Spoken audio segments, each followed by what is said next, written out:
జమ్మూ కశ్మీర్ నౌగాంలో భారీ పేలుడు సంభవించింది. రాత్రి 11:20 ఈ భారీ పేలుడు చోటు చేసుకుంది. ఇటీవల ఫరీదాబాద్లో పట్టుకున్న పేలుడు పదార్థాలు అమోనియం నైట్రేట్ను forensic science laboratory team Jammu Kashmir పోలీసులు తహసీల్దార్తో కలిసి తనిఖీ చేస్తుండగా పేలింది. భారీ పేలుడు ధాటికి 8 మంది అక్కడికక్కడే చనిపోగా 27 మందికి తీవ్ర గాయాలయ్యాయి. గాయపడిన వారిలో పోలీసులు, ఫోరెన్సిక్ అధికారులున్నారు. వారిని చికిత్స నిమిత్తం ఇండియన్ ఆర్మీ 92 బేస్ హాస్పిటల్ శ్రీనగర్లోని షేర్-ఇ-కశ్మీర్ ఇన్స్టిట్యూట్ ఆఫ్ మెడికల్ సైన్సెస్కు తరలించారు. మృతుల సంఖ్య పెరిగే అవకాశం ఉంది. ఇదే విషయానికి సంబంధించి మరింత సమాచారం మా ప్రతినిధి రాజు ఫోన్ లైన్లో అందిస్తారు. రాజు, సంతోష్, జమ్మూ కాశ్మీర్ లో దారుణం జరిగింది. ఏకంగా పోలీస్ స్టేషన్ లోనే పేలుడు సంభవించింది. ఈ పేలుడు మొత్తం కూడా ఏ విధంగానైతే ఫరీదాబాద్, దాంతో పాటు జమ్మూ కాశ్మీర్ లో పలు చోట్ల స్వాధీనం చేసుకున్నటువంటి పేలుడు పదార్థాలే తేలాయనేది స్పష్టంగా అర్థమవుతుంది. ఇది మనకు ఎర్రకోట ముందు ఎప్పుడైతే పేలుడు జరిగిందో ఈ నెల 10వ తేదీన ఆ పేలుడుకు సంబంధించినటువంటి లింక్స్ లో భాగంగా మొదట ఫరీదాబాద్ లోని ఆల్ఫలా యూనివర్సిటీలోని ముజ్మిల్ నుంచి ఆయన డంపు చేసినటువంటి పేలుడు పదార్థాలను స్వాధీనం చేసుకున్నారు. 360 కిలోలు. వాటిని నౌగాం పోలీస్ స్టేషన్ లో భద్రపరిచారు. అంతేకాదు అందులో నుంచి కొన్ని శాంపిల్స్ ని ఇప్పటికే నేషనల్ ఫోరెన్సిక్ ల్యాబ్ కూడా తరలించారు. మరోవైపు అక్కడ ఉన్నటువంటి పేలుడు పదార్థాలలో ఇంతకి వాళ్ళు ఉపయోగిస్తున్నటువంటి ఏమేమి ఉపయోగిస్తున్నారు, అమ్మోనియా నైట్రేట్ ను ఇంత తీవ్రంగా పేలే విధంగా ఎలా తయారు చేస్తున్నారు అనే దాన్ని పరిశీలించాల్సినటువంటి అవసరం కనిపించింది.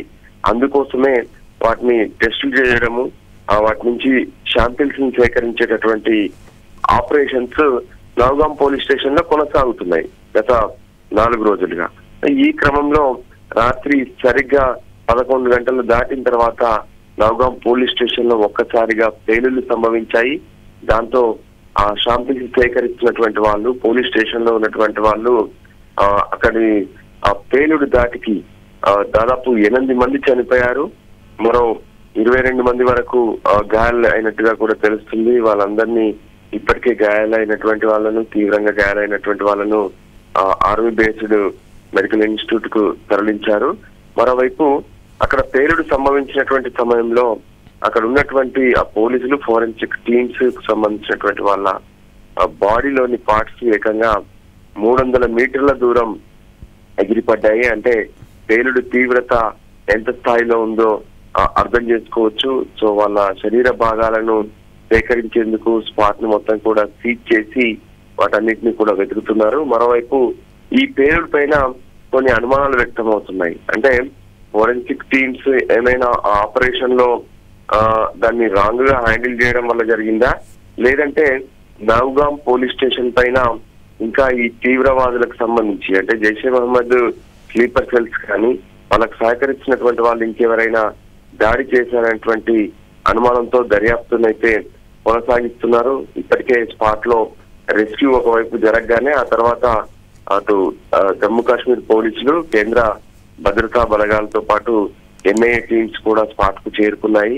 మొత్తం పరిస్థితిని మొత్తం కూడా దర్యాప్తు చేస్తున్నాయి. మరోపక్క దేశంలో జరుగుతున్నటువంటి ఉగ్రకుట్రలను భగ్నం చేశారు. సో ఇంకా దీనికి సంబంధించినటువంటి లింక్స్ ఏమైనా ఉన్నాయనే దాని మీద ఒకవైపు జమ్మూ కాశ్మీర్, ఢిల్లీ, హర్యానాలో తీవ్రంగా ఈ దర్యాప్తు అనేది కొనసాగుతూనే ఉంది. సో ఈ క్రమంలో ఇప్పుడు జరిగినటువంటి పేలుడు మాత్రం ఒకసారిగా టెన్షన్ పుట్టిస్తుంది. ఎందుకంటే వాళ్ళు ఎంత తీవ్ర స్థాయిలో ఈ పేలుడు పదార్థాలను తయారు చేశారనేది అర్థమవుతుంది. రాత్రి ఈ నౌగాం పోలీస్ స్టేషన్ లో పేలుడు జరిగినప్పుడు తీవ్రమైనటువంటి శబ్దాలు వచ్చాయి. అంతేకాదు వెంటనే భారీగా మంటలు అంటుకోవడం, చుట్టూ మొత్తం కూడా మొత్తం పొగ అలుముకుపోయింది. అంటే వాళ్ళు చేసినటువంటి కొంత నయా తరహాలోనే ఈ బాంబులను వాళ్ళు తయారు చేసినట్టుగా తెలుస్తుంది. సో ఇప్పటికైతే జమ్మూ కాశ్మీర్ లో ఉన్నటువంటి శ్రీనగర్ తో పాటు మిగతా ప్రాంతాలంతా హై అలర్ట్ కొనసాగుతుంది. అంతేకాదు ఈ ఎవరైతే ఉగ్రవాద మూలాల నుంచి తీసుకున్నటువంటి అంటే ఇక్కడ ఉన్నటువంటి డంప్తో పాటు మరికొన్ని పోలీస్ స్టేషన్లలో కూడా డంప్స్ ఉన్నాయి. సో వాటి విషయంలో మాత్రం అప్రమత్తంగా ఉండాలని చెప్పి ఇప్పటికే ఆదేశాలు కూడా జారీ చేశారు. Santosh. Right, thank you Raju.